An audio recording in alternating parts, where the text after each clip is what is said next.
Il existe une douleur silencieuse que peu connaissent réellement, une souffrance intérieure qui vous ronge de l'intérieur, tandis que tout le monde autour de vous continue sa vie comme si rien n'avait changé.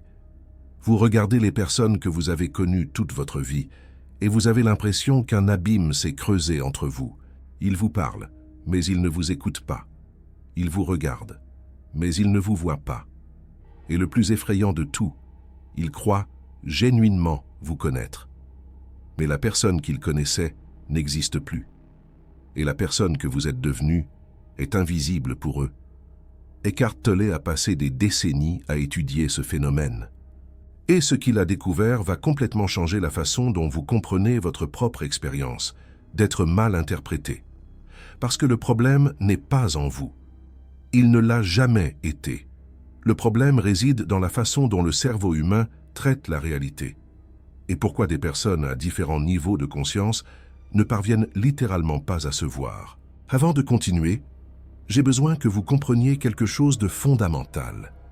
Si vous regardez cette vidéo jusqu'à présent, il y a déjà quelque chose de différent en vous. Les personnes complètement endormies ne recherchent pas ce type de contenu.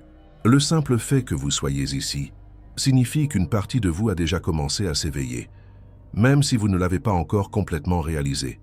Et si vous avez déjà ressenti cette sensation d'être un étranger dans votre propre famille, de parler une langue que personne d'autre ne semble comprendre, de vivre dans un monde où vos perceptions les plus profondes sont constamment rejetées, vous n'êtes pas seul.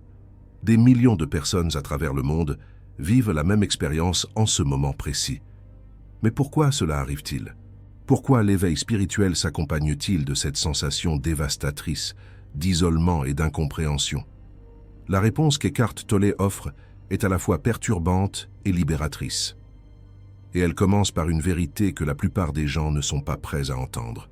Tout au long de l'histoire humaine, ceux qui se sont éveillés ont été mal interprétés.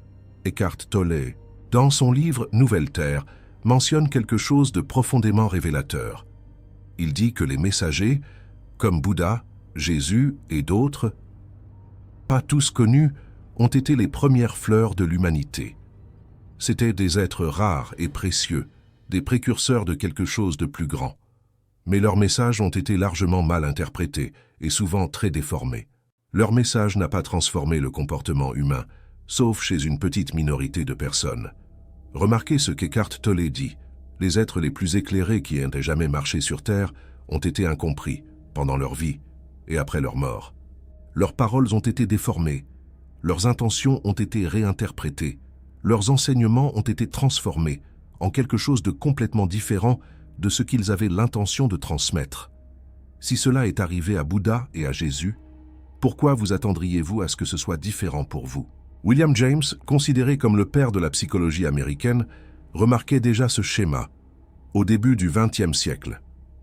Il a observé que les professionnels de la santé ne valorisaient pas les éveils spirituels, assumant typiquement qu'il s'agissait de crises d'adolescence, de personnalités hystériques ou de conditions médicales comme l'épilepsie ou la schizophrénie. Plus de 100 ans plus tard, peu de choses ont fondamentalement changé dans cette perception. Les personnes qui traversent des transformations profondes de conscience sont encore régulièrement rejetées, pathologisées ou traitées comme si elles avaient un défaut qui doit être corrigé. Mais voici quelque chose que peu réalisent. Le problème n'était pas que ces personnes avaient tort ou qu'elles communiquaient mal. Le problème était que la conscience collective de l'humanité, à cette époque, n'avait simplement pas la capacité de recevoir ce qu'elle transmettait. Et c'est exactement ce qui vous arrive aujourd'hui. Des études récentes en neurosciences confirment enfin ce que les maîtres spirituels savaient intuitivement depuis des millénaires. Les chercheurs de l'université Jefferson ont développé ce qu'ils appellent une approche neurothéologique pour les expériences d'éveil spirituel. Ils ont combiné des données phénoménologiques avec la neuroimagerie cérébrale et ont découvert quelque chose d'extraordinaire. Les structures cérébrales associées aux émotions se corrèlent avec les réponses émotionnelles pendant les expériences spirituelles, tandis que les zones associées au sens du moi semblent se corréler avec des caractéristiques clés, où un individu perd le sens de lui-même et se sent intimement connecté avec Dieu, la conscience universelle ou l'univers. En d'autres termes, quand vous vous éveillez, votre cerveau change littéralement. Et ce changement affecte la façon dont vous traitez la réalité, comment vous percevez les autres et comment vous expérimentez l'existence.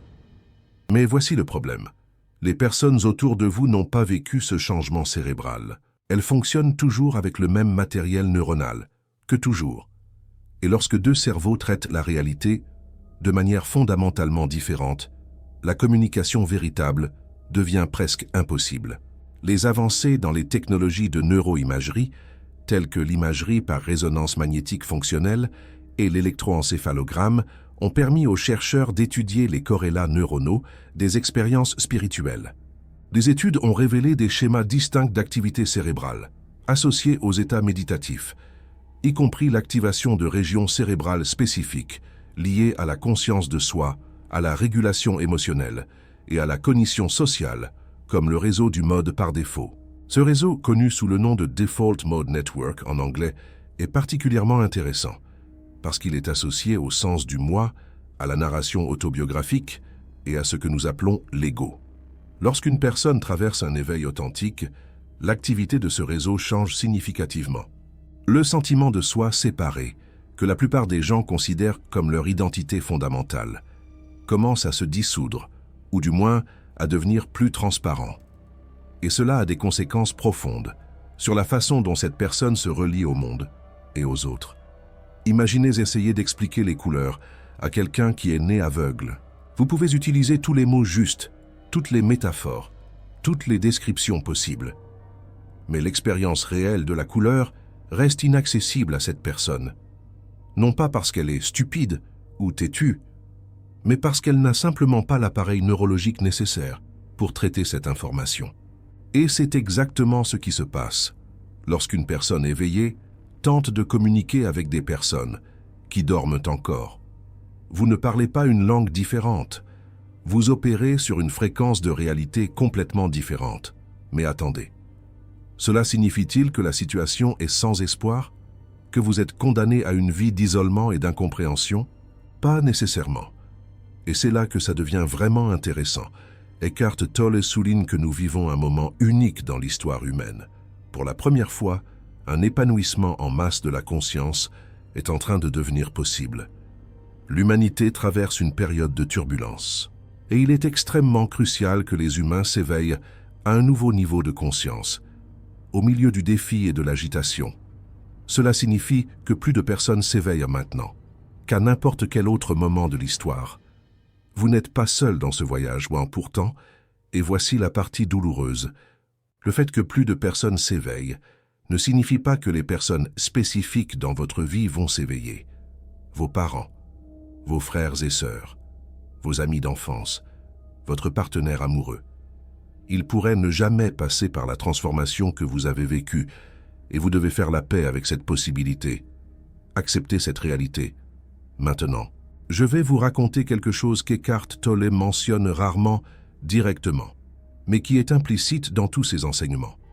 Il existe une raison neurologique spécifique pour laquelle l'incompréhension fait si mal. Et comprendre cela peut complètement changer la façon dont vous gérez la situation. Vraiment. Des recherches en neurobiologie sociale montrent que le cerveau humain a évolué pour dépendre profondément de la connexion sociale.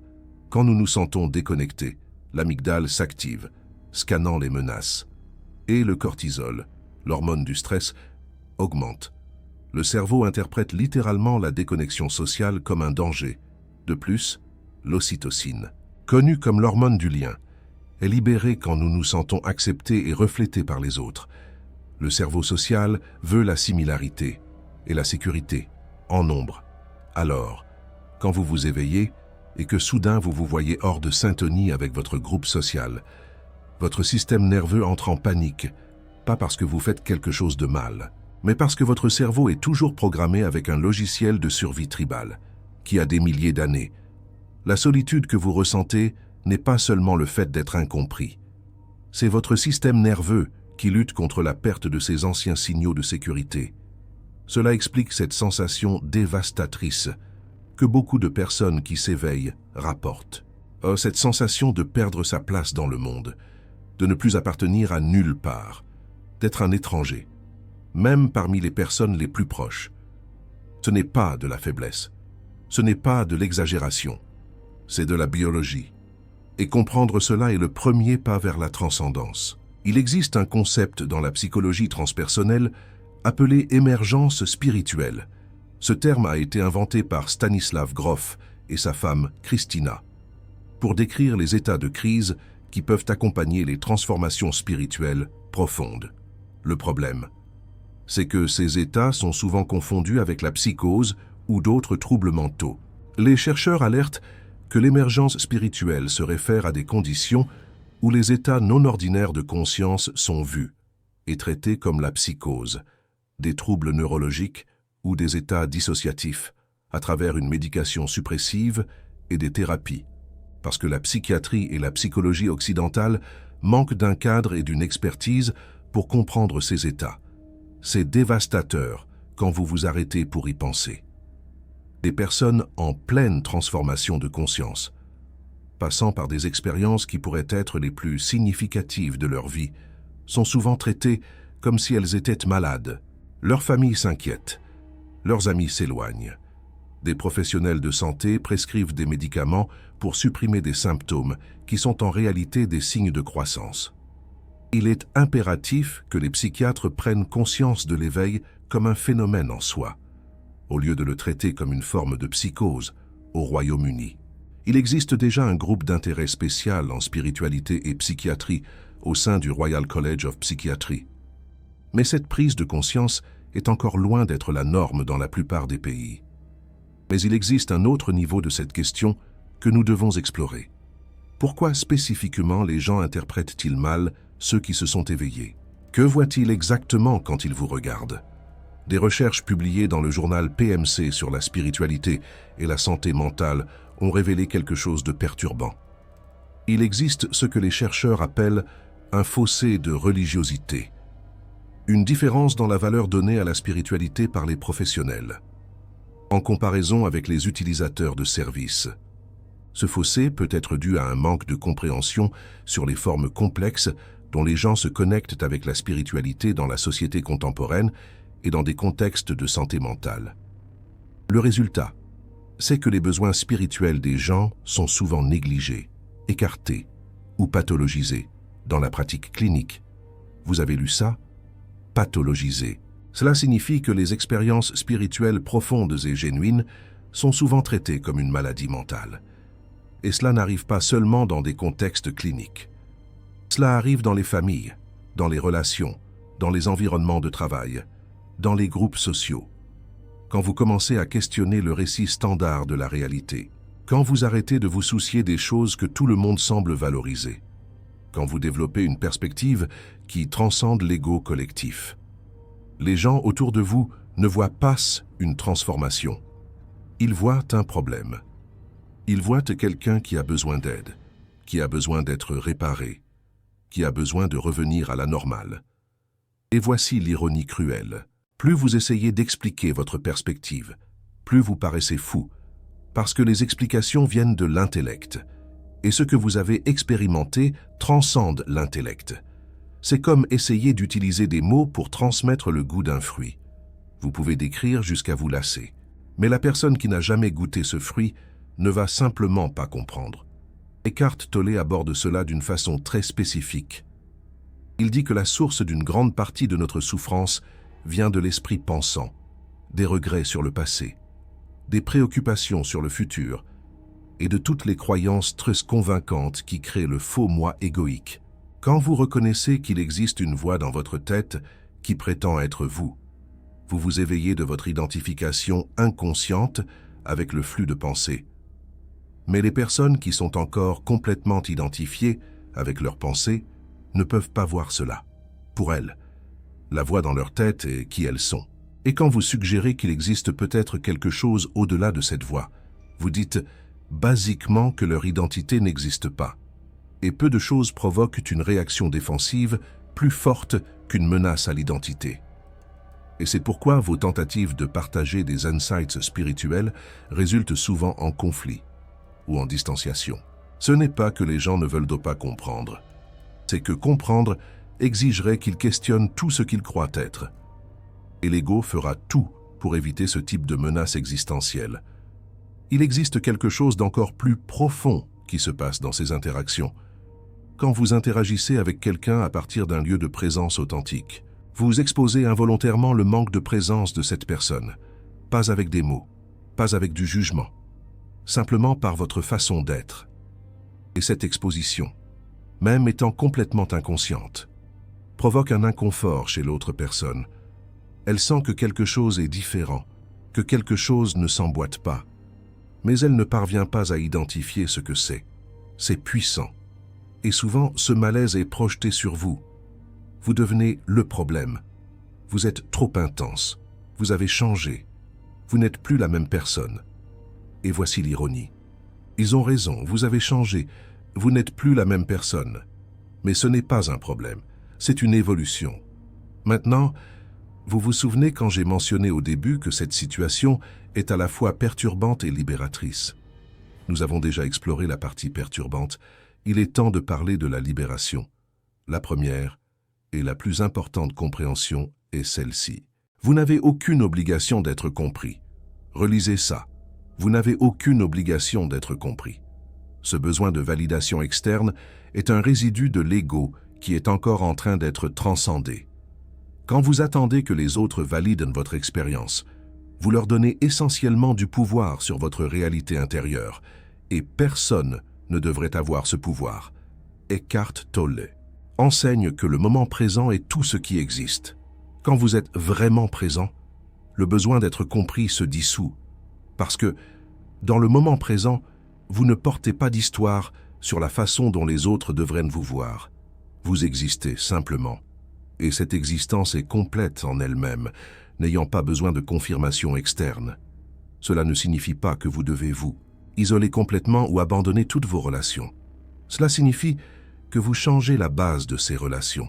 Au lieu de chercher la compréhension, vous offrez la présence. Au lieu d'attendre la validation, vous pratiquez l'acceptation. Au lieu d'essayer de changer la façon dont les autres vous voient, vous vous concentrez sur le fait d'être qui vous êtes vraiment. Et quelque chose de magique se produit quand vous faites ça. Certaines personnes autour de vous commencent à changer, pas parce que vous les avez forcées, mais parce que votre présence crée un espace où la conscience peut s'étendre. Tolle dit que, quand vous devenez un professeur de présence, vous n'enseignez pas avec des mots, vous transmettez quelque chose à travers votre propre façon d'être. Si vous recevez de la valeur de ce contenu, considérez envoyer un super thanks. Cette chaîne existe pour apporter des enseignements profonds que la plupart des chaînes évitent parce qu'ils sont difficiles à monétiser. Chaque contribution permet que nous continuions d'apporter du contenu qui transforme vraiment des vies. Vous n'êtes pas seulement un spectateur, vous êtes un gardien de la conscience éveillée dans ce monde. Maintenant, je vais partager une pratique spécifique qui peut transformer complètement la façon dont vous gérez l'incompréhension. Cette pratique vient directement des enseignements d'Eckhart Tolle, adaptés à cette situation spécifique. La prochaine fois que vous serez dans une conversation où vous sentez que vous êtes mal interprété, faites ce qui suit. Premièrement, observez la réaction qui surgit en vous. Observez la frustration, la douleur, l'envie d'expliquer, de défendre, de prouver. N'essayez pas de changer cette réaction. Observez simplement. Deuxièmement, demandez-vous, qui, à l'intérieur de moi, a besoin d'être compris? Est-ce votre moi véritable qui a besoin de cette validation? Ou est-ce l'ego, l'image mentale que vous avez de vous-même? Troisièmement, respirez profondément et consciemment. Laissez aller le besoin de changer la perception de l'autre personne. Acceptez qu'elle vous voit à travers ses propres filtres, ses propres limitations, son propre niveau de conscience. Et ce n'est pas un problème que vous devez résoudre. Ce qui arrive quand vous pratiquez ça régulièrement est extraordinaire. La tension qui surgit normalement dans ces situations commence à se dissiper. Vous cessez d'être l'otage des perceptions d'autrui. Et, paradoxalement, quand vous arrêtez d'essayer d'être compris, certaines personnes commencent à vous comprendre mieux, parce que vous ne créez plus de résistance avec votre besoin de validation, Laissez-moi vous raconter ce qui se passe au niveau énergétique quand vous pratiquez ça.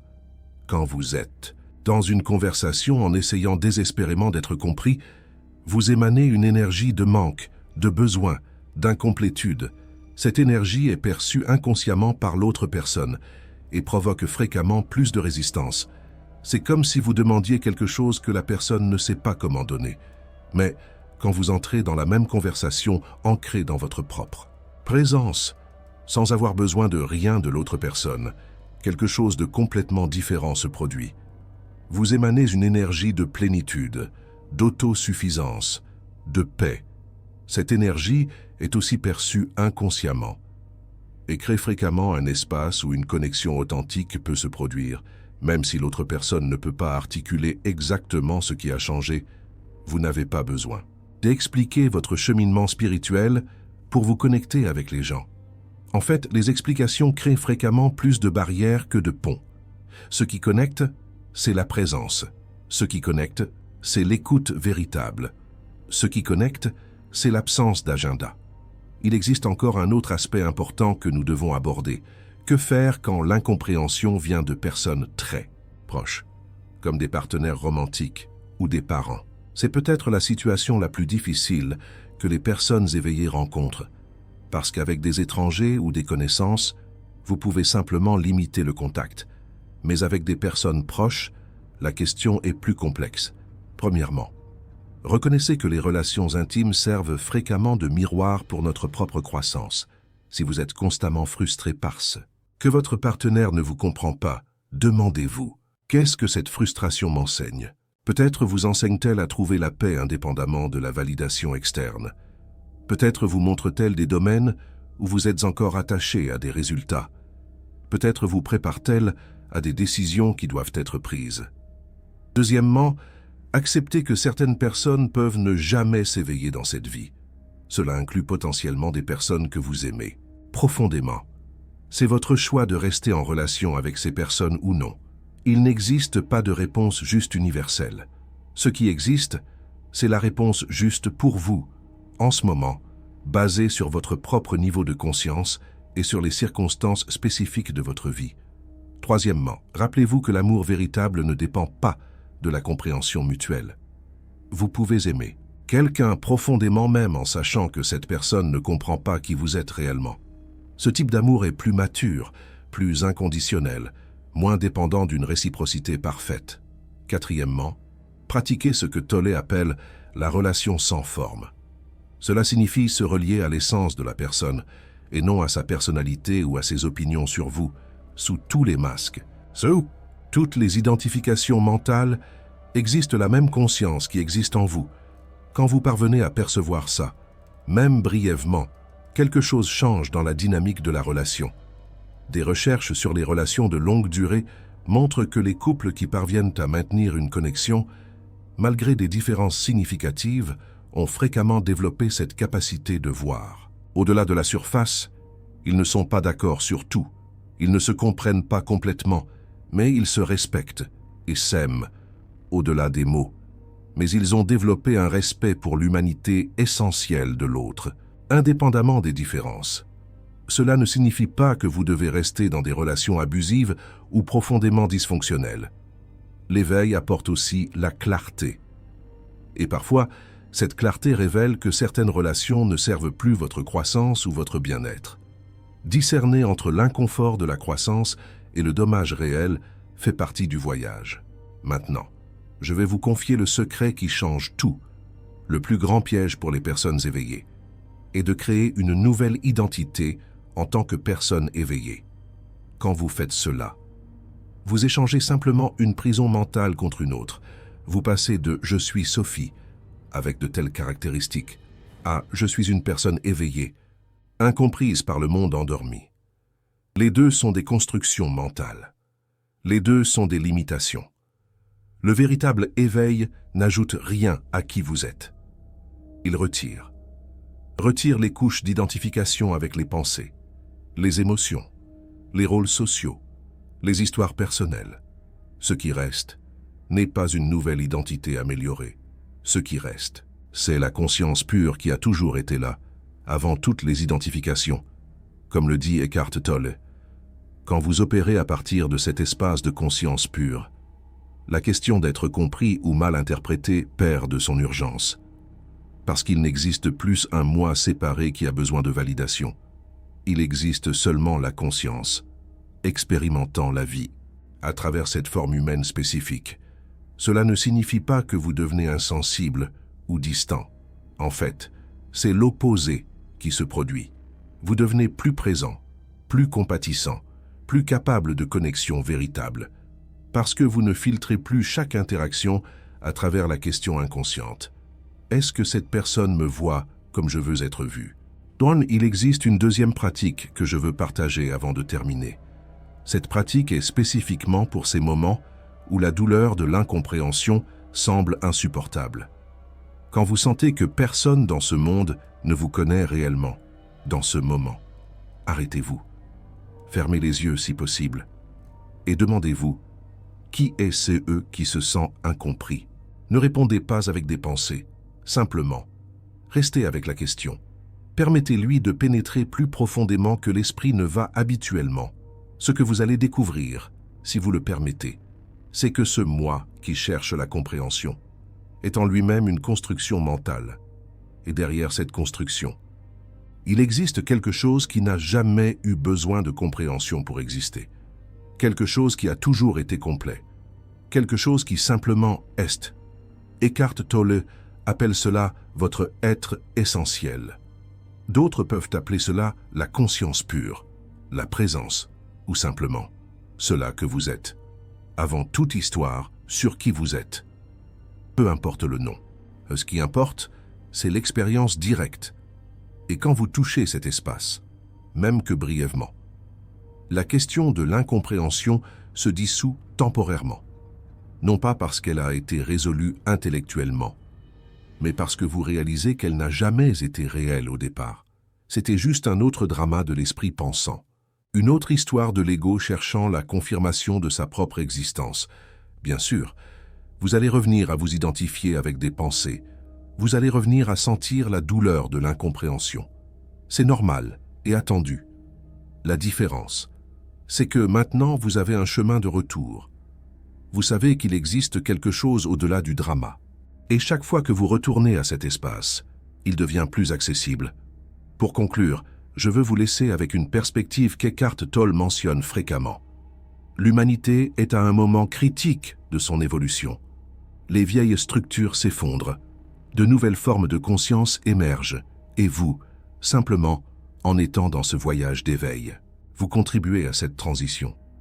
Chaque fois que vous choisissez la présence sur la réactivité, vous élevez la conscience collective.